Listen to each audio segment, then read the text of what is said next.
on peut pas dire qu'il a un nom très très français. Ben non. Il s'appelle Monsieur McMahon. C'est un Écossais. Un Irlandais. Irlandais. Irlandais d'origine, et vous savez, ça, il faisait partie de cette... En fait, il est issu d'une famille très liée à la famille royale d'Irlande, donc ça remonte à il y a très longtemps, et c'est au XVIIIe siècle que nombre d'Irlandais catholiques, n'acceptant pas le diktat protestant des Anglais, ont décidé de quitter l'Irlande et sont venus s'installer en lui, France. il était donc du nord de l'Irlande, côté Belfast. Oui. D'accord. Comment est-il devenu président de la République, cet homme-là Écoutez, d'abord, en devenant général puis maréchal de France, évidemment, il s'impose. Il s'impose comme non seulement comme homme, comme militaire, mais aussi comme homme politique, pour plusieurs raisons. D'abord parce qu'on vient de sortir de la guerre de 1870 à laquelle il a participé. Il a aussi participé en dirigeant les troupes versaillaises à combattre la Commune avec cette semaine sanglante. Alors lui, il dit qu'il n'a pas donné tous les ordres, mais enfin, il était quand même à la manœuvre de cette semaine sanglante du mois de mai 1871, qui a fait tant de morts à Paris pour la Commune. Donc il succède à Adolphe Thiers, qui vient de démissionner. Thiers, parce que là, c'est le portrait officiel du maréchal de MacMahon comme président de la République. Donc il succède à Adolphe Thiers, c'est-à-dire l'Assemblée nationale vote pour un nouveau président à la suite de la démission de Thiers. Mais il garde son habit militaire, là. Oui, il était en grand uniforme. Mais si on regarde... Parce qu'un président de la République, c'est pas... Normalement, ce n'est pas un militaire. Non. Mais regardez comment le général de Gaulle, souvent, pas pour son portrait officiel, j'en conviens, mais souvent en visite officielle même, il était... en tenue militaire. Quand il allait notamment à l'étranger. Oui, absolument. Au Canada, on le retrouve, par Canada, exemple, ou en Algérie. Oui, évidemment. Où est-ce qu'il a été encore en Asie? Et je me demande si en Union soviétique, quand il a rendu visite après la Seconde Guerre mondiale, justement... non, il n'a pas été au Cambodge. Ah, c'est possible aussi. aussi. De lui comme ça, en tenue. Alors, je vous propose de regarder des images qui vont nous permettre de découvrir, et vous en avez dévoilé une partie, que c'est vrai qu'avec Patrice de MacMahon... Non, mais c'est pour expliquer pourquoi on en parle. Oui. Alors, d'abord, il faut savoir qu'il a remporté des victoires lors de la guerre de Crimée, qui s'est déroulée en 1855 à 59. Et pendant cette guerre de Crimée, il s'est accaparé de la ville de Sébastopol, la victoire de Sébastopol, et notamment en prenant la tour Magenta. Voilà pourquoi il va devenir duc de Magenta et maréchal de France à cette occasion. Et c'est au moment où il prend Sébastopol qu'un de ses officiers lui dit « Mais attention, mettez-vous à l'abri, là, regardez bien, mettez-vous à l'abri ». Et lui, il l'indique par ce dessin, on voit bien avec sa main gauche « J'y suis, j'y reste », en parlant de cette position. Et c'est cette fameuse phrase qui va entrer dans la mémoire collective comme étant l'une de ses plus célèbres citations. Là, on le voit, il prête serment, face à l'Assemblée nationale. C'est l'Assemblée nationale uniquement qui élit à ce moment-là le président de la République. Dès qu'il est au pouvoir, il est au pouvoir pour 5 ans. Il s'installe dans ce bureau. Qu'est-ce que c'est que ce bureau ? Eh bien, ce bureau n'a rien à voir avec l'Élysée. Il s'installe à la préfecture de Versailles, puisque c'est là que se trouve la résidence officielle du président, jusqu'à l'année suivante, en 1874, où il décide de s'installer définitivement, et vous l'avez rappelé, au palais de l'Élysée, où on allait, Thiers y allait de temps en temps, mais lui, c'était déjà une résidence officielle. Oui, une résidence officielle pour les présidents de la République. Ah ouais. Justement, du temps d'Adolphe Thiers, il y faisait des repas, mais très peu de séjours, parce qu'on venait le chercher de la préfecture de Versailles, il prenait le train. Puis après, la garde républicaine venait le chercher à la gare Saint-Lazare. Ouais. Enfin, vous voyez, c'était un transport incroyable. Et le soir, après le dîner officiel, on le raccompagnait jusqu'à la gare. Ah bon, donc cette résidence-là appartenait à l'État. Oui, donc absolument. elle n'était plus une résidence privée déjà. Oui. Alors, Adolphe Thiers, c'est pareil, on l'avait nommé chef du pouvoir exécutif. Il a dit, comment ? Chef du pouvoir exécutif, mais vous me prenez pour un chef cuisinier ? Non, pas du tout. Vous allez m'appeler président de la République. Et le titre a changé au cours de ce passage entre Thiers et... Et pourtant, c'était une république. Et pourtant, c'était une république. Mais il a préféré le titre de président plutôt que de chef, qui lui rappelait trop le travail cuistot, quoi. Pourtant honorable des Très honorable et respecté. Et on le sait. Merci beaucoup.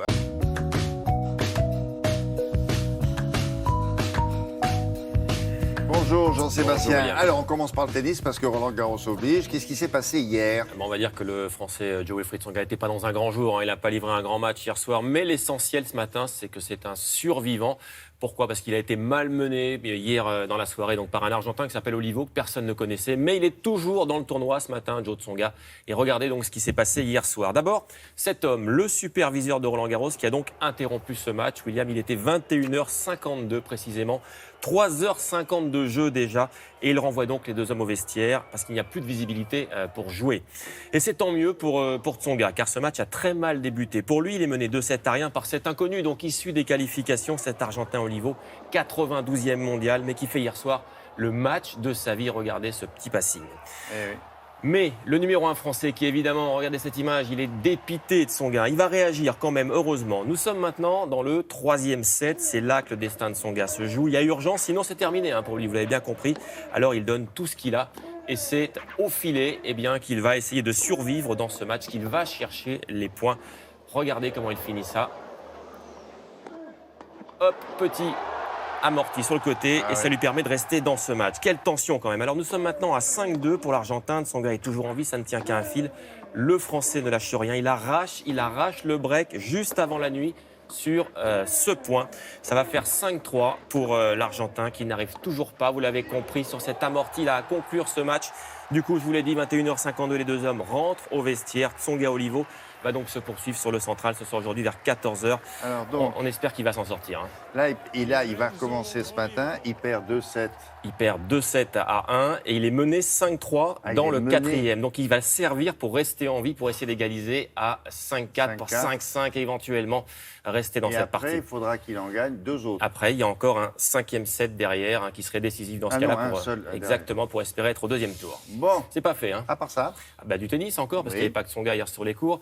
Il y avait d'autres Français. Alors pour eux, ça s'est mieux passé. D'abord pour Gaël Monfils. Le truc, c'est que son adversaire, Dustin Brown, c'est pas un spécialiste de la terre battue. Du coup, quand il marque un point, regardez, lui-même, il est surpris. Ça le fait rire. Et du coup, son rire, il est un peu communicatif. Alors, Gaël, qu'est-ce qu'il fait? Il rigole. Voilà, ça, c'est plutôt sympa. Ah, mais lui, il est très sympa. Ouais, il est très sympa. C'est toujours le show avec lui. Alors, dans ce match, il n'y a pas eu trop de suspense. Monfils, il s'est baladé avec notamment des coups comme celui-ci. Il n'est même pas allé Brown là-dessus. Score final donc dans ce match 6-4, 7-5, 6-6. Ils se ressemblent, ils sont grands. Ouais, et puis ils sont très copains aussi dans la vie. Donc ils se connaissent bien, c'est pour ça qu'ils aiment bien jouer contre l'autre. Victoire en 3-7, donc mon fils qualifié pour le second tour. Il s'est bien amusé en tout cas hier en fin d'après-midi. Allez, on va saluer aussi la victoire de Jérémy Chardy sur le Moldave Albot. 3-7, là c'était tranquille, 6-2, 6-4, 7-6. C'est bien pour Jérémy qui a le jeu lui pour briller à Roland-Garros. On va le suivre durant cette première semaine. Bravo également à Caroline Garcia, numéro 2 française. Elle rêve de faire un beau tournoi à Roland-Garros. Elle passe le premier tour, c'est fait. Elle a dominé la japonaise Ibino, 6-2, 6-2. Elle aussi, on va dire qu'elle s'est baladée. Elle a une belle carte à jouer, franchement, Garcia, dans ce tournoi. Elle est donc qualifiée, elle aussi, pour le second tour. Voilà, elle est contente. On vous montre encore une image de Andy Murray, le numéro 1 mondial, le Britannique. Donc il est en manque de repères avant d'arriver ici à Roland-Garros. Il cherche son tennis. On va peut-être dire qu'il l'a trouvé. Regardez ce point. C'est lui qui va le conclure. Un long marathon. Hop, petit amorti, voilà. Murray donc qui sent mieux son jeu. On va voir la balle de match maintenant. Nette victoire donc du Britannique en 4-7, 6-4, 4-6, 6-2, 6-0. Il n'a jamais remporté Roland-Garros. Murray évidemment il en rêve. Et voilà, lui aussi on va le suivre. C'est un des favoris de ce tournoi. C'est terrible, même pour ces grands-là. Le premier match du premier tour, c'est terrible. Il faut toujours rentrer dans un tournoi du Grand Chelem, c'est toujours compliqué, même contre des joueurs qui sont plus loin en classement. Il faut être là tout de suite. Ceci dit, dans l'habitude. Inquiétant. Bon, qu'est-ce qu'on a d'autre? On a du basket, notamment avec les demi-finales des playoffs en Pro A. Hier soir, Strasbourg et Villeurbanne s'affrontaient. Ils jouaient gros hier soir. C'était les demi-finales. Donc il y aura 5 matchs au total. Et sur leur parquet, les Alsaciens ont entretenu le suspense jusqu'au bout avec des paniers à 3 points comme celui-ci. C'est magnifique. Mais ça aussi, l'Asvel sait faire. Regardez, là aussi, panier à 3 points. Et au final, donc, c'est Villeurbanne qui s'impose in extremis. Dans ce premier match, 74-72, il y aura un deuxième match demain. C'est sur le modèle de la NBA. Il y a 5 matchs au total dans ces playoffs. Et puis, on est à bord ici du bateau français engagé dans la Coupe de l'América. Ça se passe aux Bermudes. Franck Camas et ses équipiers affronté le bateau américain hier soir avec le décalage horaire. Le tenant du titre, donc, c'est les Américains. Deuxième tour des qualifications. Défaite des Français. Défaite de 1 minute 56 donc sur les Américains. Il n'y a pas eu photo, on va dire. Le défi français dans cette Coupe de l'América, William, il compte 2 victoires pour 4 défaites. Les prochaines régates, c'est aujourd'hui contre les Japonais et les Britanniques. C'est pas trop mal parti quand même. Ils sont bien cette année. Bon, merci Jean-Sébastien. Merci, Allez, place à l'actualité de d'emploi maintenant. Et ce matin, on va s'intéresser aux seniors, car être à la retraite, vous le savez, ça ne veut pas dire rester inactif. Alors on peut, par exemple, faire ce que vous connaissez peut-être. Ça s'appelle le bénévolat de compétences. Qu'est-ce que c'est que ça? C'est ce que font les membres de l'association que nous présente maintenant Sophie Pignal. Regardez.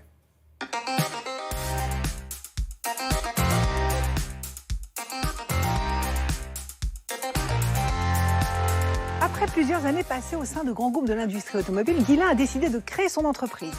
Et pour mener à bien son projet, il a fait appel à l'association EG. Alors, bonjour, ça se passe bien? Très bien.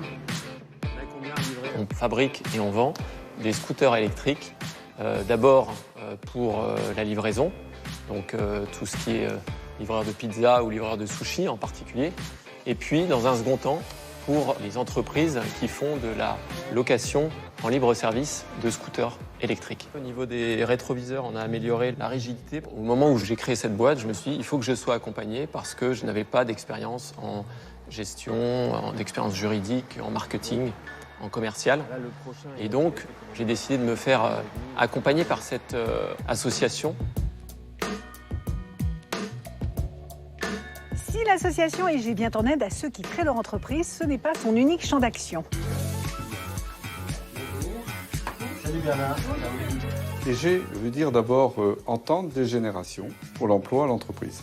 C'est une association de seniors bénévoles. Les conseillers sont majoritairement issus de l'entreprise, à 90% environ. Ils ont exercé des responsabilités ou sont d'anciens chefs d'entreprise. S'il n'est pas compétent, il fait appel à un de ses collègues. Là, c'est quelqu'un qui a eu une expérience quand même pendant plus de 20 ans dans l'automobile. Et il a dit, je vais diffuser des scooters électriques. J'ai fait toute ma carrière dans le monde automobile. J'ai été aussi responsable d'entreprise. Et j'imaginais pas rester chez moi pour regarder pousser la pelouse. Donc je voulais faire profiter des jeunes entreprises de ce que j'avais fait avant.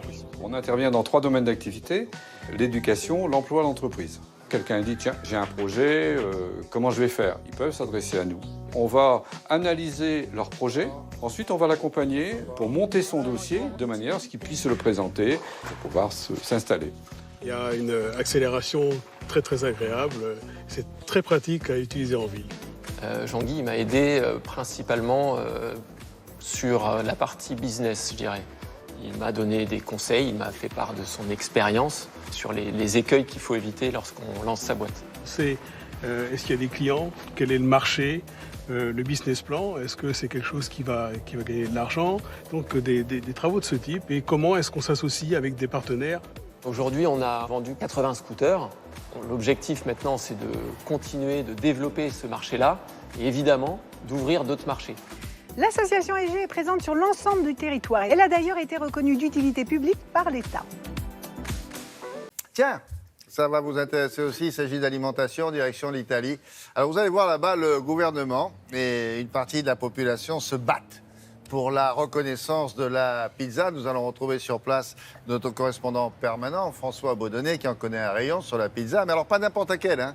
La pizza napolitaine. Et tenez-vous bien pour qu'elle soit reconnue au patrimoine immatériel de l'UNESCO, au même titre par exemple que le yoga en Inde ou le rituel pour amadouer les chamelles en Mongolie, je plaisante pas. Alors pourquoi cette demande? Au fond, quel est l'intérêt? Bonjour François, racontez-nous ça.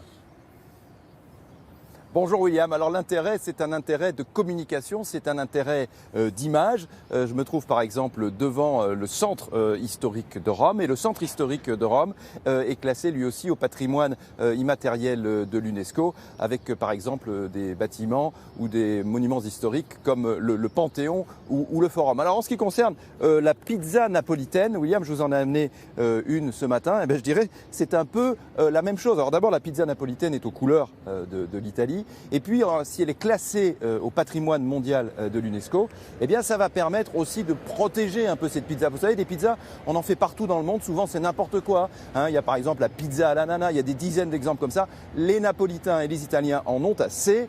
Ils veulent que cela change. Ils veulent que leur pizza soit reconnue et protégée. Nous sommes allés à Naples. Regardez, c'est un reportage qui a été réalisé par Alexandra Lay, Florence Crimon et Carla Buccerolanzi. Coincée entre le Vésuve, toujours menaçant, et la sérénité de sa mer bleu-azur, Naples a su garder le charme des villes traditionnelles italiennes. Et s'il y a bien une tradition ici que l'on perpétue, c'est celle de la pizza. Chez Michele, on fait la queue depuis 140 ans pour déguster l'authentique pizza napolitaine. Je mets de la sauce tomate, de la mozzarella de la côte amalfitaine, du basilic et ça donne la meilleure des margaritas, succulente et moelleuse à la fois.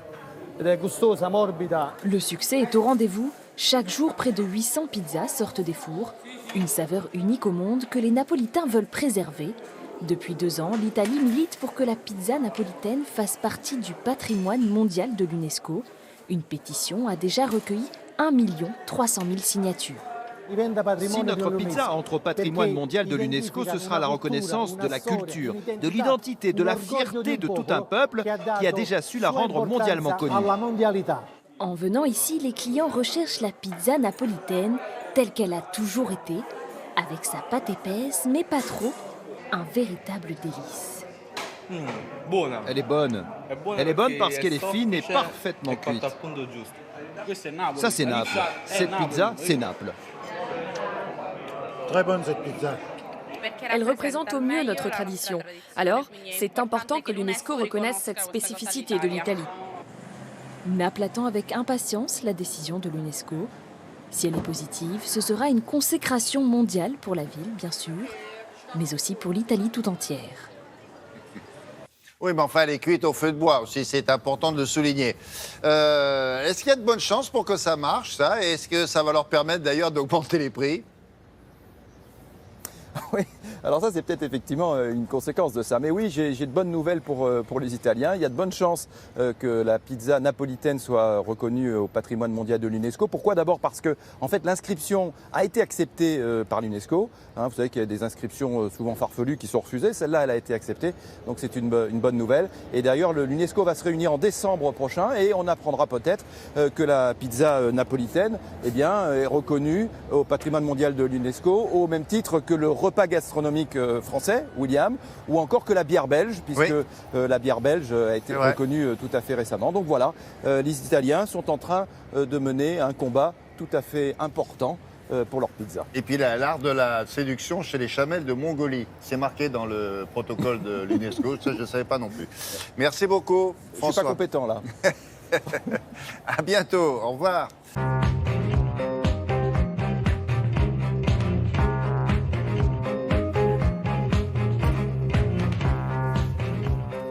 Allez, on commence par qui? Bonjour William, bonjour à tous. Dans les dernières nouvelles d'Alsace, Pascal Coquely, l'éditorialiste du jour, joue les Miss Météo. Il parle de ce grand ciel bleu qui accompagne les premiers pas d'Emmanuel Macron. Un grand ciel bleu dans lequel traîne tout de même un nuage d'altitude, pas encore l'un de ces cumulonimbus qui annonce un changement de temps. En tout cas, c'est un nuage qui grossit à vue d'œil et il n'est qu'à voir les unes et le ton de la presse ce matin à propos de Richard Ferrand pour se convaincre qu'on va plutôt vers l'orage que vers l'éclaircie. Dès hier après-midi, Le Monde parlait de mélange des genres. Ce matin, le Canard enchaîné en remet une couche en soulignant que dans l'affaire, il n'est pas question de dépenses d'argent public, mais de dépenses d'argent des mutualistes. On ne va pas refaire toute l'histoire ici. En résumé, rien d'illégal, rien d'hyper moral non plus, mais un ministre devenu encombrant pour Emmanuel Macron, lequel s'en serait sans doute déjà débarrassé s'il ne lui devait pas beaucoup. Richard Ferrand, c'est l'homme qui a donné corps à l'ambition du nouveau président de la République, écrit Frédéric Vizard dans Le Parisien. Et si Emmanuel Macron lui maintient sa confiance, eh bien c'est sans doute pour le remercier du travail accompli, mais il court le risque de gripper d'entrée son projet politique, termine l'éditorialiste. Alors le ton est beaucoup plus véhément du côté de Libération. « Faites ce que je dis, pas ce que je fais », titre le journal dont le patron Laurent Geoffrin affiche une forme d'agacement. Quand on donne des leçons, il ne faut pas se mettre en position d'en recevoir, écrit-il. En Marche, dont Richard Ferrand est une cheville ouvrière, a bâti sa campagne sur la rupture avec les anciennes pratiques. Et voilà que les enquêtes de presse révèlent une combine très vintage qui contredit les principes par ailleurs proclamés avec tant de hauteur. Alors Geoffrin reconnaît que la justice n'a pas encore ou n'a pas jugé nécessaire d'ouvrir une enquête. Alors on ferme les écoutilles et on attend. Mais n'est-ce pas justement la marque de la vieille politique ? Questionne questionne l'éditorialiste de Libé. Cependant que du côté de l'humanité, eh bien, ça canarde pas mal non plus. Les 12 coups de minuit ont sonné pour Emmanuel Macron. En moins d'un mois, le climat délétère de la campagne présidentielle a rattrapé la vie politique française, écrit pour sa part Maud Vergnol dans son édito. Alors, climat délétère, affaires, suspicions, ces mots tournent en boucle depuis quelques jours et tombent au pire moment pour Emmanuel Macron qui voulait ouvrir les festivités de son mandat par une belle loi sur la moralisation de la vie politique. Tout l'enjeu pour Emmanuel Macron est que cette loi soit perçue comme un tournant, comme une révolution dans la vie politique, explique Guillaume Tabar dans le Figaro. Mais on n'a jamais vu une loi jugée crédible dans un climat de doute et de soupçon. Du coup, la loi en question, eh bien, on nous annonce hier qu'elle va prendre une semaine de retard. On se dit que ce n'est pas un hasard, mais on n'en a pas la preuve. Rien de mieux d'ailleurs qu'un dessin de CAC pour résumer les choses. C'est à la une de l'Opinion ce matin. Regardez, je termine encore sur les réglages, dit François Bayrou. Vous voyez ce qui se passe avec l'aimant, quoi. Ce qui est vrai, c'est que c'est assez bizarre, le climat en ce moment. La presse allume, la justice n'est pas convaincue, le ministre se défend avec une sorte de nonchalance un peu étonnante. Et au final, eh bien, je crois que c'est Cécile Cornudet dans Les Échos qui en donne les clés de ce climat. Elle écrit ceci, l'affaire est un peu technique, Richard Ferrand n'est pas hyper connu, Emmanuel Macron n'apparaît pas touché personnellement, les sondages ne bougent pas pour l'instant, alors on ne change rien, en tout cas jusqu'aux législatives. Des législatives qui, si l'on en croit les sondages, pourraient donner aux macronistes la majorité absolue. Alors, affaire, pas affaire, grosse affaire, petite affaire, c'est l'électeur qui va nous le dire dans un peu plus de 2 semaines. Merci, à tout à l'heure. Caroline Roux reçoit ce matin Jean-Luc Mélenchon. Alors il dénonce un Mélenchon bashing, reconnaît des propos mal calibrés à l'encontre de Bernard Cazeneuve et espère bien pouvoir enfin reprendre le fil de sa campagne.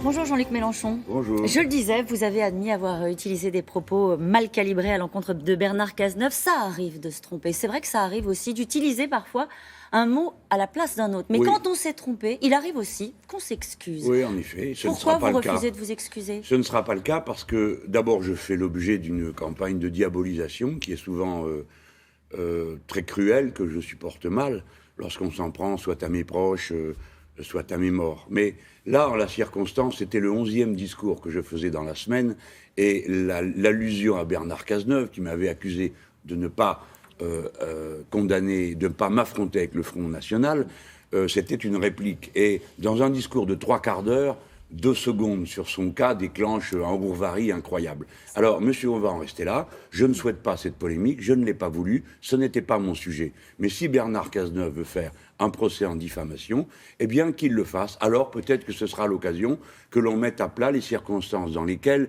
le jeune Rémi Fraisse est mort. Ce serait compliqué de s'excuser, Jean-Luc Mélenchon. C'est juste ça que je n'arrive pas à comprendre. Mais je n'ai pas l'intention de m'excuser, car je tiens Bernard Cazeneuve pour responsable de la mort de Rémi Fraisse. Ce n'est pas d'aujourd'hui. Je l'ai dit à l'époque et j'ai demandé sa démission. Je n'étais pas le seul. Nombreux de vos collègues, de nombreux journaux ont fait des enquêtes à l'époque qui ont montré les fautes de commandement et les ordres excessifs qui ont été donnés à l'époque, dont Bernard Cazeneuve s'est déchargé sur le gendarme qui a tiré la grenade offensive.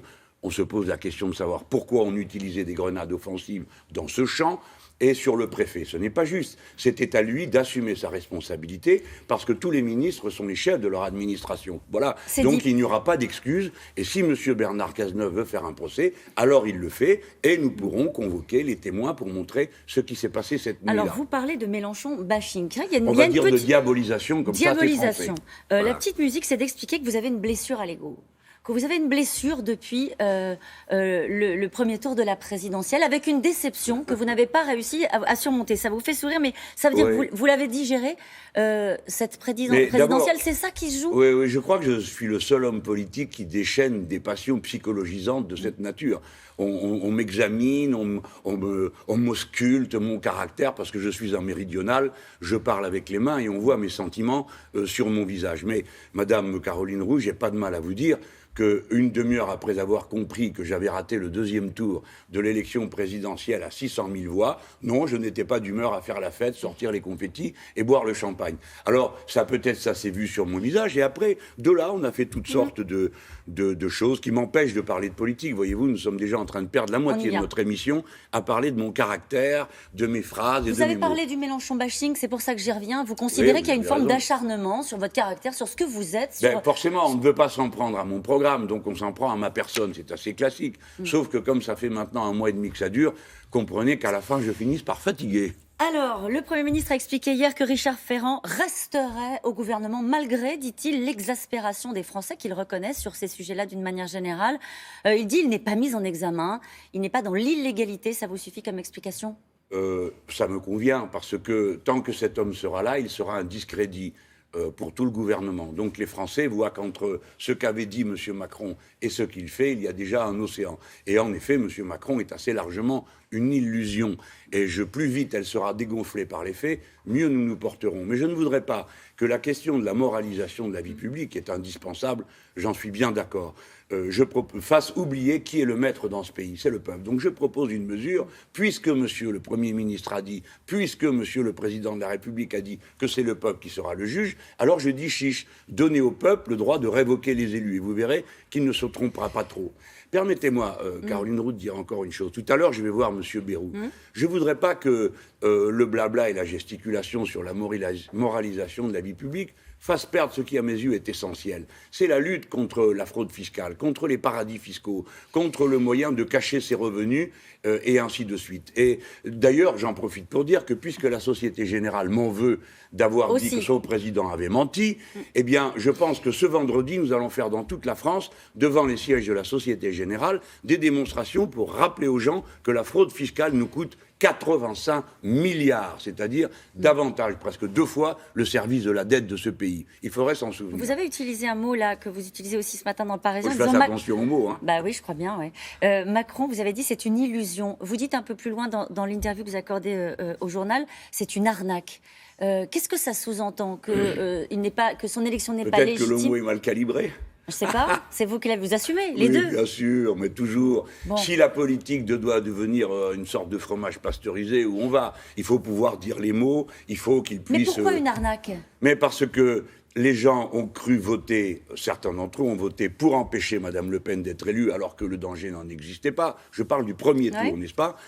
Ensuite, d'autres ont voté pour lui parce qu'il proposait un renouveau de la politique. Et ce sont des apparences. Sur le fond, il va faire pire que Hollande et Sarkozy réunis, puisque sa première réforme, c'est celle du Code du travail. Or, le Code du travail, ce sont les protections quotidiennes des salariés. Et vous voyez qu'il a nommé Premier ministre un homme qui est le représentant du lobby nucléariste de ce pays. Il y a 19 réacteurs qui arrivent en fin de vie pendant le quinquennat. Vous figurez que ces gens-là vont faire face à ce problème autrement qu'en disant, bon, on continue. Voilà pourquoi je dis c'est une arnaque. C'est une équipe qui s'appuie sur un programme qui était celui de la campagne d'Emmanuel Macron. Hier, on a entendu le Premier ministre dire à propos de la réforme du Code du travail, soyons bien clairs, elle sera appliquée in extenso.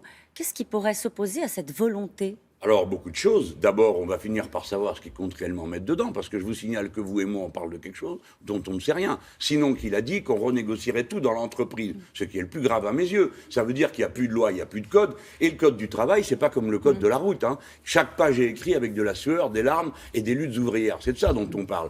Donc, il va tout remettre dans les entreprises. Bon, ça veut dire que vous connaissez la vieille formule magnifique de Lacordaire. Elle dit, entre le faible et le fort, quand il y a le faible et le fort, c'est la liberté qui opprime et c'est la loi qui protège. Donc il n'y aura plus de loi, il y aura une loi sur mesure, comme il y aurait un code de la route par rue. Il pourrait vous dire les Français ont voté pour ça, ils ont voté Macron, ils ont voté pour ce genre de réforme. Non, j'affirme que non. Les Français n'ont pas choisi ça. Ce n'est pas ça qu'ils voulaient. Ils n'ont pas éjecté le Parti socialiste qu'ils ont groupusculisé et les Républicains pour avoir derrière la même chose en pire. Non, ce n'est pas vrai. Et si vous regardez bien, le premier tour, M. Macron le finit à 24%, c'est-à-dire 18% des inscrits. Et je veux faire remarquer que la plupart des Français n'ont pas voté en se disant nous l'autorisons à rendre notre vie personnelle au travail absolument infernale. Or, c'est ce qui va se passer. Qu'est-ce que vous espérez de ces législatives, Jean-Luc Mélenchon ? Eh bien, que les gens s'économisent ce qu'ils vont subir. Je prends qu'un exemple. La CSG qui a décidé d'augmenter pour remplacer les assurances chômage, vont faire perdre 250 € à toute personne qui gagne 1200 € par mois. Les gens ne sont pas au courant de tout ça. C'est moi qui fais ce travail. C'est pour ça qu'on préfère parler de mon caractère, de mes gros yeux ou de mes grosses mains, plutôt que de ce que je suis en train de dire. Et je dis aux gens, si vous prenez le bulletin de la France Insoumise, vous vous épargnerez toutes ces souffrances. C'est la démocratie. Si les Français n'en veulent pas et veulent souffrir, ma foi, on continuera et on mobilisera un front large, c'est ce que j'espère faire, un front populaire de masse, parce que je sais que le pays ne veut pas de cette politique. C'est mon avis, il ne veut pas de cette politique. Avec moi, les choses peuvent se passer dans le calme et dans l'ordre. Merci beaucoup, Jean-Luc Mélenchon. C'est à vous, William. Merci. De gitane, je vois tes volutes bleues. Elle a raison, Catherine Deneuve. Et vapeur de cigarette. Il est question de ça parce que c'est la journée mondiale sans tabac. À ce propos, un récent article sur le sujet, sur la cigarette électronique, a retenu l'attention de Laurence Ostolaza. Alors, il ne s'agit pas de remettre en question l'efficacité de la cigarette électronique. Vous êtes un gros fumeur. Vous essayez de quitter le tabac et vous passez par la cigarette électronique. C'est une première étape. Là, c'est l'inverse qui est dangereux. C'est ce que dit cet article-là. C'est-à-dire, c'est les jeunes qui passent par la cigarette électronique et qui, peut-être, vont aller jusqu'au tabac, quoi. C'est un accès, une pente glissante vers le tabac, nous dit cet article publié par notre partenaire Cerveau et Psycho. Ça ne remet pas en cause, évidemment, l'utilité et l'efficacité de la cigarette électronique chez les adultes. 82% des usagers de la cigarette électronique ont réduit leur consommation de tabac. Diminution moyenne, d'ailleurs, on a des chiffres, c'est 9 cigarettes par jour en moins. Et c'est un autre chiffre que les chercheurs ont voulu étudier. 6% des non-fumeurs ont testé l'e-cigarette. Et parmi ces 6% de non-fumeurs qui ont testé l'e-cigarette, la cigarette électronique, eh bien, il y a énormément de jeunes. Et une récente étude menée sur des lycéens par des scientifiques américains du Michigan révèle donc que le vapotage serait un accès plus facile à la cigarette, une pente glissante vers le tabac. Ils goûtent à la cigarette électronique, ils trouvent ça pas mal. Et je vais aller à l'étage au-dessus, le vrai tabac, quoi. Alors, est-ce que c'est le geste? Est-ce que c'est le produit? Qu'est-ce qui se passe? Voyons en détail ce que dit cette étude avec un docteur en neurobiologie qui est rédacteur en chef de Cerveau et Psycho, dans laquelle a été publiée l'étude.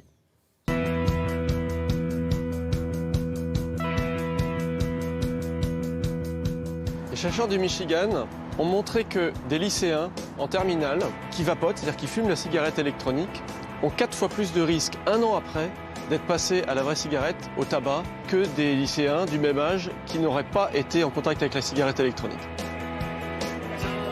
Quand on a commencé la cigarette électronique, je pense qu'on a envie d'essayer le tabac. Ça peut être vrai, puisque dans la cigarette électronique, dans le liquide, il peut y avoir de la nicotine, qui justement la nicotine qui est responsable de cette addiction. Et donc on peut en effet, on a sûrement plus de chances d'aller vers le tabac si on commence par la cigarette électronique. Ça s'explique, d'après les chercheurs, par un mécanisme d'habituation. C'est-à-dire que la perception du risque au départ chez les lycéens, quand on leur pose la question, à votre avis, est-ce que fumer du tabac, ça représente un très fort risque pour la santé? La plupart vous répondent oui.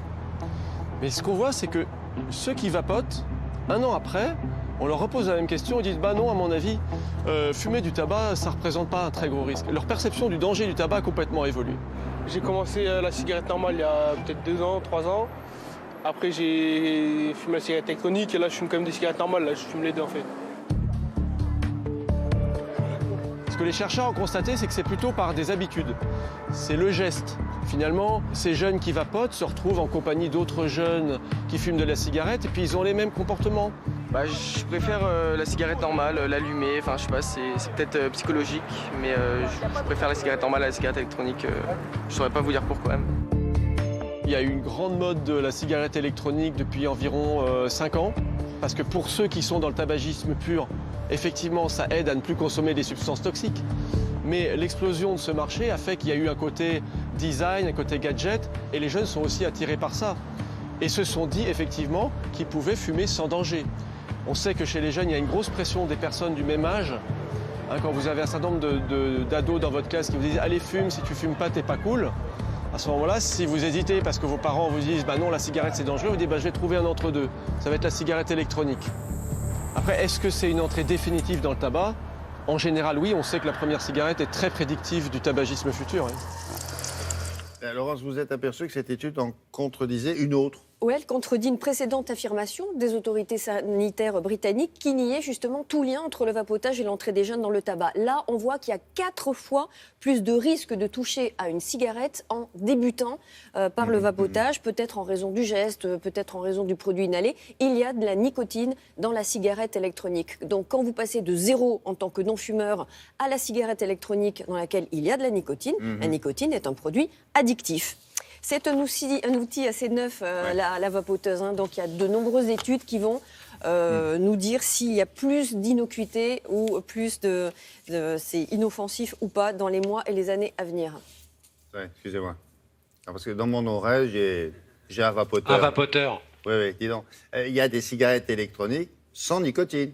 Oui, il y a différents dosages. Il y a des cigarettes électroniques à 0 gramme. On arrive à 0, mais on part d'un seuil assez important et c'est dégressif, c'est-à-dire petit à petit, on réduit la cigarette, la nicotine. Donc il en existe sans nicotine. Il en existe sans nicotine, avec alors, des arômes. Tant qu'à faire, choisissez ça, c'est ça que je veux dire. Les jeunes peuvent choisir avec ou sans nicotine. Après, c'est une question de choix. Merci, monsieur Druin. Et je vous en prie. Bonne chance.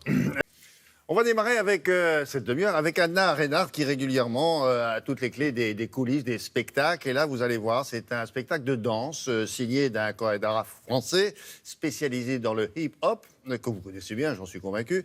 Mais ici, le jeune homme, vous allez voir, a voulu rendre hommage à un sport qu'il affectionne particulièrement.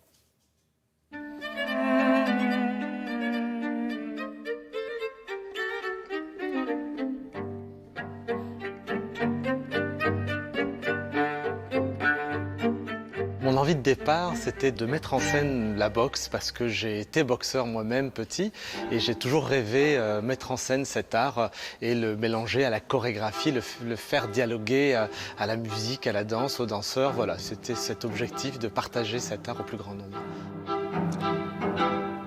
Regarde-le, Cécilia. Allez, ça monte. Ça monte. Allez, Cécilia, laisse-toi pas faire. La boxe, c'est pas simplement on cogne sans réfléchir. Il y a autre chose. Il y a déjà une gestuelle qui peut être très belle quand elle est mise en scène, quand elle est chorégraphiée. Il y a un vrai vocabulaire qui m'a toujours passionné et que j'ai voulu chorégraphier. Après, il y a différentes émotions. Il y a parfois des moments très puissants, très bruts, très forts, et puis des moments plus poétiques. Et la musique vient apporter un univers un petit peu décalé, et donc du coup, le regard du spectateur va être différent. Excusez-moi, pardon, je vous coupe en plein élan. Là, au niveau de l'énergie, c'est pas mal, mais il y a encore beaucoup trop de mouvements parasites, en fait. Par exemple, ça. Une résonance, ça marche plus. Il faut vraiment que ça soit comme des automates. Vous savez, les jeux, là, c'est poum, poum, poum, poum. Là, oui. Vous voyez ce que je veux dire? Mourad, il nous pousse en fait à nous dépasser en fait. C'est ça qui est intéressant, il reste pas sur nos acquis. Tout le temps, il va nous pousser à... Voilà, la preuve, c'est que le t-shirt il est trempé.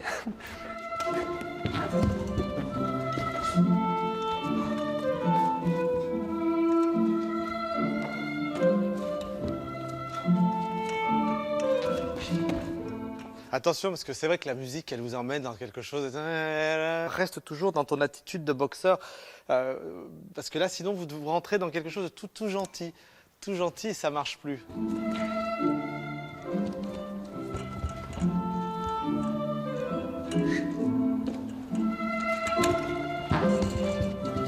Ce qui me plaît, c'est d'essayer comme ça de travailler sur des confrontations, d'essayer de travailler sur des univers qui, à première vue, sont espacés, sont différents. Et quand on commence à creuser un petit peu, on se rend compte que le dialogue est possible et donc on en sort tous grandis.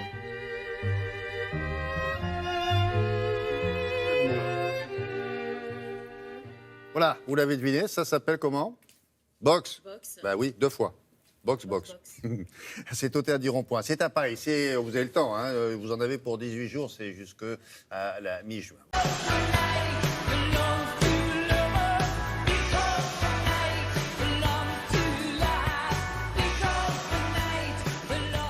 C'est quoi sa spécialité à ce monsieur Mapplethorpe? Le noir et blanc, le portrait, le nu et la nature morte. Bon. Voilà. Alors, effectivement, vous avez parlé de polémique, William. Oui. C'est un artiste incontournable de la scène photographique américaine et certains de ses clichés ont fait beaucoup parler à l'époque, dans les années 70-80, parce que ces clichés montraient des scènes sexuellement sulfureuses. Voilà, alors nous, on ne va pas les montrer dans le sujet, mais il faut se remettre... Oui, c'est dommage. C'est dommage, hein. Est-ce qu'on les mettra sur notre site? Non plus. Non plus. Non plus. Il faudra aller voir l'exposition. Laura du web souhaite qu'on les mette. On verra plus tard. Mais il faut se remettre aussi dans le contexte de l'époque, c'est que dans les années 70, la photographie, c'était un art mineur. On parlait très peu du sida, on parlait très peu de la cause homosexuelle. Et vraiment, pour le coup, Mapplethorpe, c'était un homme librement sexuel. C'était le petit ami de Patti Smith, entre autres, mais pas que. Voilà, donc il revendiquait beaucoup de choses dans ses photos. C'est lui, là? Ouais, c'est lui. Alors, Mapplethorpe, il a fait les Beaux-Arts à New York. Il a eu une carrière photographique extrêmement courte, hein, à peine 20 ans, parce qu'il est mort prématurément à l'âge de 42 ans du sida. Mais il a laissé derrière lui, effectivement, un patrimoine photographique juste incroyable. Alors, avec lui, rien n'était laissé au hasard. Tout était calculé, millimétré. Toutes ces photos ont été prises en studio, jamais d'extérieur. Lui, il recherchait vraiment une nouvelle esthétique. Il recherchait la perfection. Il faisait un travail de lumière extrêmement recherché. La lumière, pour lui, c'était extrêmement important. Pourquoi? Parce que avec la lumière, on peut montrer les aspérités de la peau féminine, on peut montrer une lèvre joliment ourlée, on peut montrer le volume d'un muscle. Vraiment, il était dans cette recherche esthétique. Alors, uniquement des portraits en noir et blanc que je vous propose de découvrir à Rotterdam, aux Pays-Bas.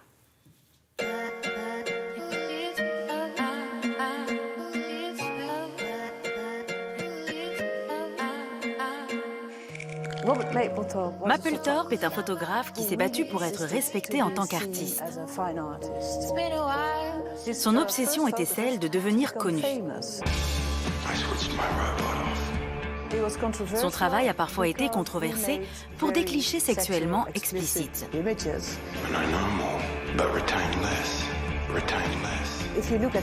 Ses autoportraits révèlent un photographe à l'image sympathique, plein de vie. Il était très aimé. Bien qu'il ait été jaloux d'Andy Warhol, il a fortement influencé son œuvre. Lorsque la carrière de Mapplethorpe décolla, c'est Andy Warhol, à son tour, qui fut très envieux du tournant de la carrière du jeune artiste.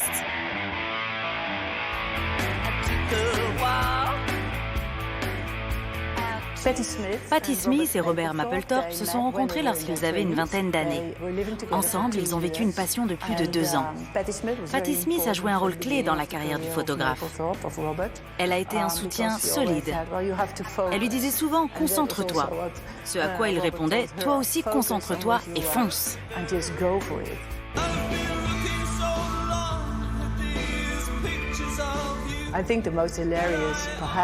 La photo la plus drôle de l'exposition est celle avec l'artiste Louise Bourgeois qui porte sous le bras un phallus en bronze, qu'elle a créé elle-même d'ailleurs. Son regard a l'air de dire à Mapplethorpe « Je t'ai eu ».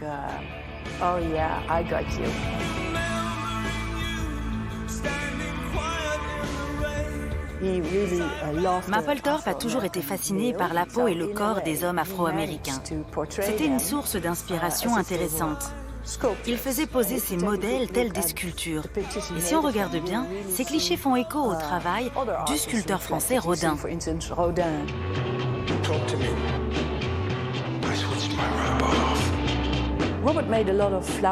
Mapplethorpe immortalisait aussi la nature, surtout des fleurs, bien qu'il les détestait. Un travail artistique qui suggérait un certain érotisme. Atteint du sida et très affaibli, Mapplethorpe décida de créer une fondation qui puisse prendre soin de son œuvre, d'organiser des expositions de son travail, afin de récolter des fonds pour la recherche contre le sida. Avant de mourir, Mapplethorpe se savait reconnu par ses pairs, respecté et considéré comme un véritable artiste.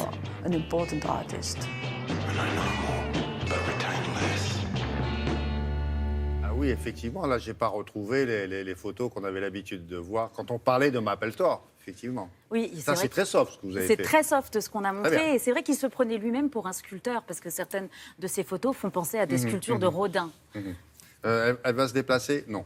Pour l'instant, non, elle ne se déplace pas. Et c'est au Kunsthal de Rotterdam jusqu'au 27 août, si jamais vous allez aux Pays-Bas. Voilà, merci beaucoup. Si vous avez envie de choisir une destination en Europe, et vous choisissez quoi? Vous regardez une photo d'une ville, vous dites oh, ça me plaît bien, ou vous en avez entendu parler, Rotterdam, qui peut être vanté par Myriam Serra, mais il y a d'autres critères. Oui. Il n'y a pas uniquement le côté touristique, il y a aussi l'odorat, William, et l'odeur que peut dégager une ville.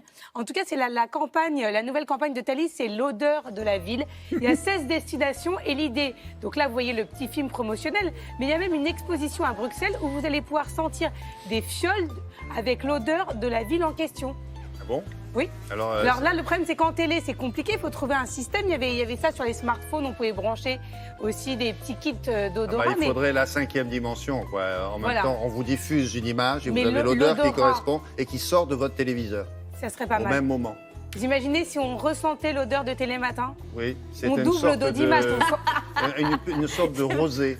Quelque chose comme ça. Rosé de café, mélangé. Café et rosé, c'est pas faux. Non, comme quand on arrive à Tunis, ça sent le jasmin. C'est vrai. Oui, parce que tout le monde a un jasmin dans la main. Voilà. Bon, donc, merci beaucoup. Voilà. Bon, écoutez, on va créer le parfum Télématin. Oui, on peut faire ça. Ouais. Pour certains d'entre nous ici, comme il l'a fait remarquer, ça sent aussi le rosé. Mais c'est pas. C'est pas avec modération, bien évidemment. Oui, bien sûr. C'est pas à cette heure-là. Mais c'est parfois, c'est. Ah bah oui, non, ça. Ça fuse.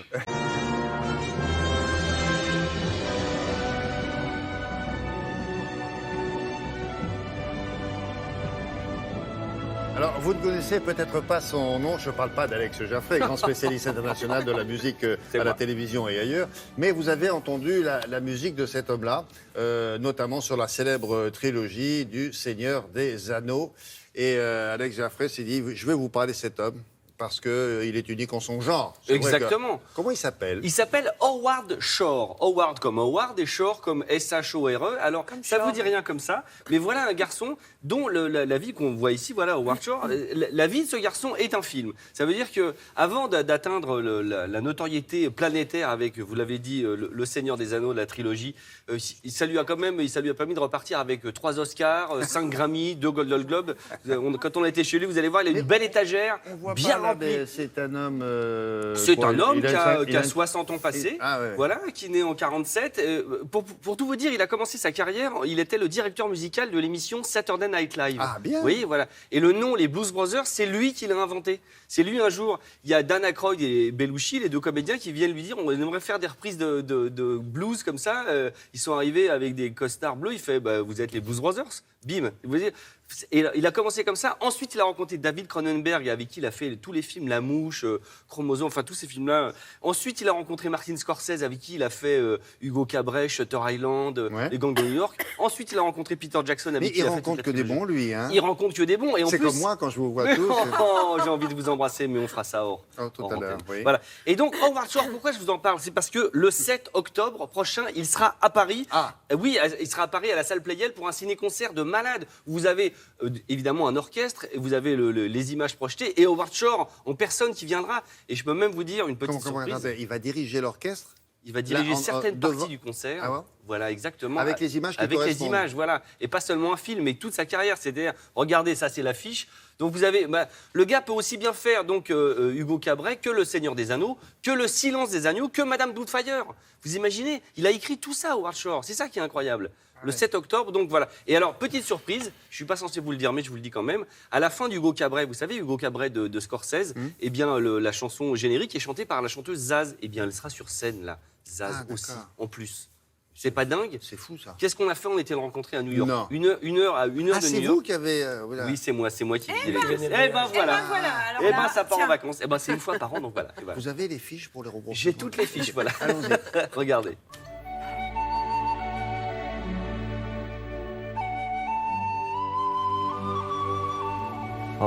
Bonjour, ravi de vous rencontrer. Merci d'être venu. Entrez. C'est votre endroit secret? C'est là où vous écrivez vos musiques, dans ce silence absolu? Oui. Quand on est arrivé chez vous, je n'aurais pas été étonné de croiser un hobbit. C'est intéressant ce que vous me dites. Je pense que la connexion que j'ai eue avec Tolkien, elle s'est faite à travers la nature. C'est une façon d'écrire de la musique en rapport avec son histoire. C'était important de se connecter à lui de cette manière. J'ai passé beaucoup de temps à lire des livres, à faire des recherches, pour découvrir des concepts comme, par exemple, la mythologie des runes. Il fallait aussi que je comprenne ce qui a inspiré Tolkien pour écrire.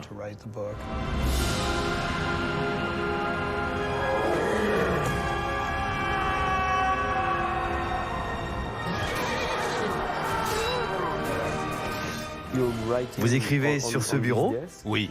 Et après, vous allez vérifier au piano?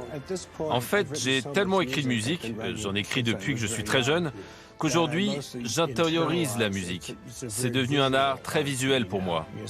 Quand je vois à quoi ça ressemble sur la partition, je sais ce que ça va rendre. Et vous voyez votre musique? Oui, je vois la musique aussi bien que je l'entends. C'est incroyable. Je crois que vous orchestrez vous-même votre musique.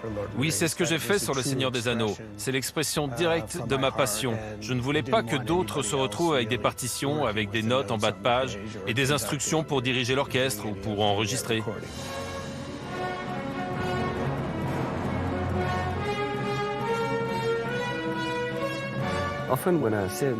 Souvent, les gens se disent c'est le même compositeur qui a fait Aviator, Madame Doubtfire, Hugo Cabret et des films beaucoup plus sombres comme Le Silence des agneaux ou Seven.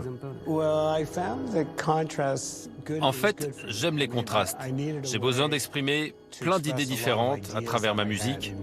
Et j'ai toujours pensé qu'il était bon d'expérimenter des choses. Vous savez, j'ai grandi dans les années 60 et les films me permettent de rester dans ce monde de contrastes.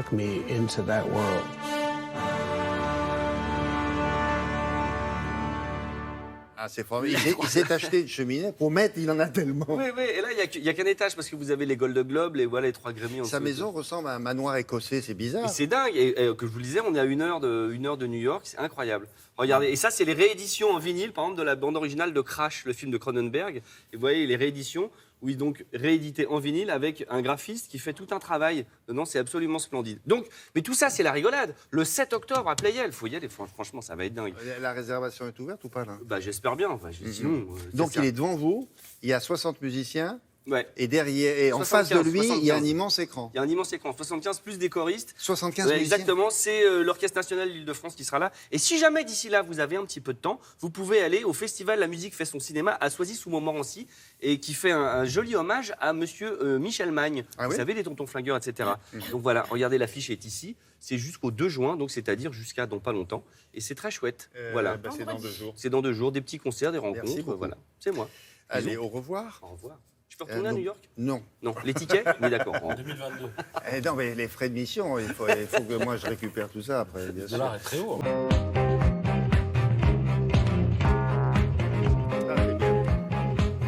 Non, les revues de presse de Patrice Romden, c'est bien parce que c'est fait ici, au 2e étage, c'est pas cher. C'est vraiment bien. C'est fait maison. C'est autre chose que New York. Hein. C'est fait maison, ça sent l'artisanat. Et je vous remercie. Commençons par qui? Par Le Point. Oui. Avec un papier hilarant qui raconte l'un des plus gros bides de l'histoire du cinéma. Alors j'ai lu ça, j'ai rigolé, donc j'espère que vous allez rigoler avec moi. C'est intitulé Cléopâtre, cauchemar à Hollywood, et il s'agit donc du film Cléopâtre qui, initialement, devait être un péplum bon marché à quoi 2-3 millions de dollars à l'époque et qui a viré à la méga catastrophe. Vous allez voir que quand ça veut pas, ça veut pas. Avec ce film, rien n'a marché. Alors d'abord, le choix du lieu de tournage pour reconstituer l'Égypte, parce que ça se passe en Égypte. La production a eu une super idée à l'époque. Elle décide de s'installer en Angleterre. Alors, en Angleterre, vous savez, il pleut souvent. En tout cas, il pleut plus souvent qu'en Égypte, beaucoup plus souvent qu'en Égypte. Et là, ça n'a pas loupé, il n'a pas cessé de pleuvoir. Et au bout de 16 semaines, 4 mois, le gars, il a tourné 10 minutes de film. Et il a dépensé 7 millions de dollars. Il était parti avec un budget de 2 millions. Il a déjà cramé 7 millions, il a tourné 10 minutes. 4 mois. Les financiers deviennent dingues. Alors le réalisateur se fait virer. On appelle Joseph Mankiewicz à la rescousse pour le remplacer. Alors lui, il change tout. Le mec s'y connaît en météo, Ouais, la deuxième. mais tu vas voir, il s'y connaît pas en imprévu.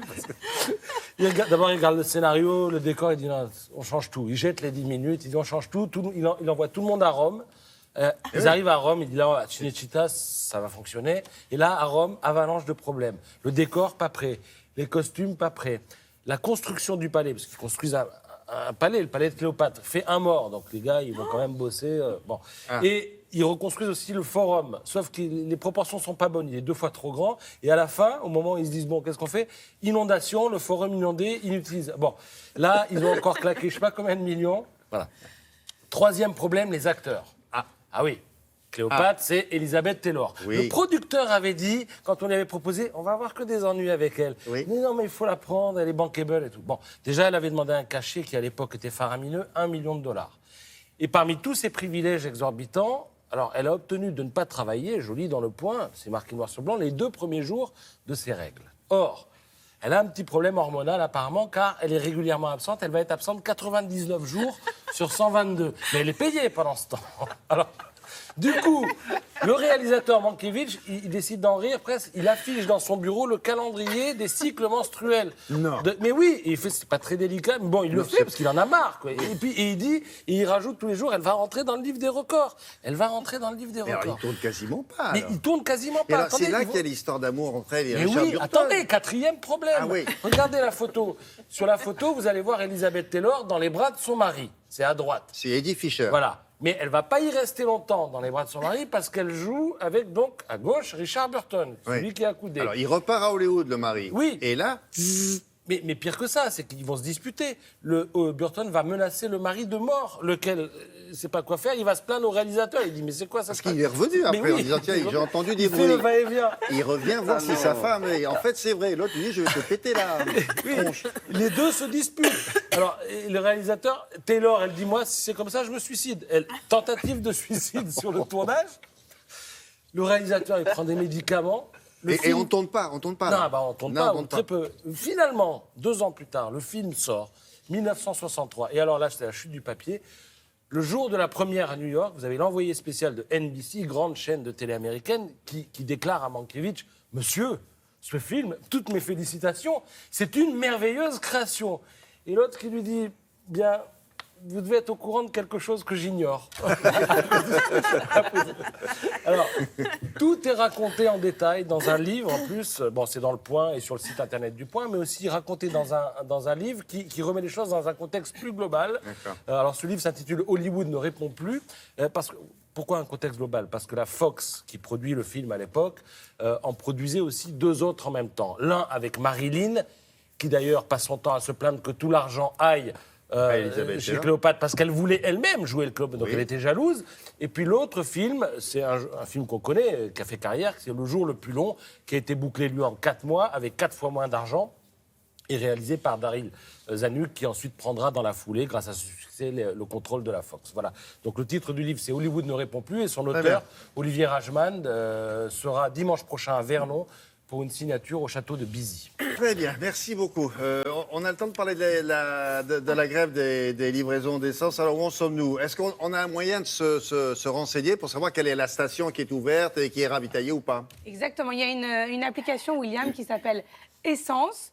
Et vous pouvez aussi la consulter depuis un ordinateur et qui vous donne une carte de France de toutes les stations-service qui sont soit en pénurie partielle, soit en pénurie totale. En rouge, c'est la pénurie totale. Et cette carte est mise à jour en temps réel. Regardez, je vous montre la France. C'est vrai que c'est assez concentré en région parisienne, mais pas uniquement. Et après, vous pouvez zoomer sur les stations-service. À côté de France 2, il n'y a plus rien. C'est pas la peine de... Nos stations habituelles sont en pénurie totale. On a même le nom de la station. Et quand c'est rouge et que c'est barré, ça veut dire qu'il n'y a plus d'essence du tout pour le moment. Par rapport à ce que vous avez vu tout à l'heure, il y a à peu près la situation s'aggrave ou pas tant que ça? Oui, on peut pas dire que ça s'arrange pour l'instant. Après, il n'y a pas un changement par rapport à il y a 1 heure. Il n'y a pas un énorme changement. Ok. Et ensuite, il ne vous reste plus qu'à mettre, ça nous rappelle, vous savez, le jeu de notre enfance, le Milborn, où il y avait la panne d'essence, vous vous en souvenez? Sur les réseaux sociaux, voilà ce qu'on commence à voir. Avec la citerne. Voilà. Oui, joli. À vous de le poster et de demander à votre communauté où trouver une station où il y a un peu d'essence et pas une trop longue file d'attente, parce que c'est ça le risque. Merci beaucoup.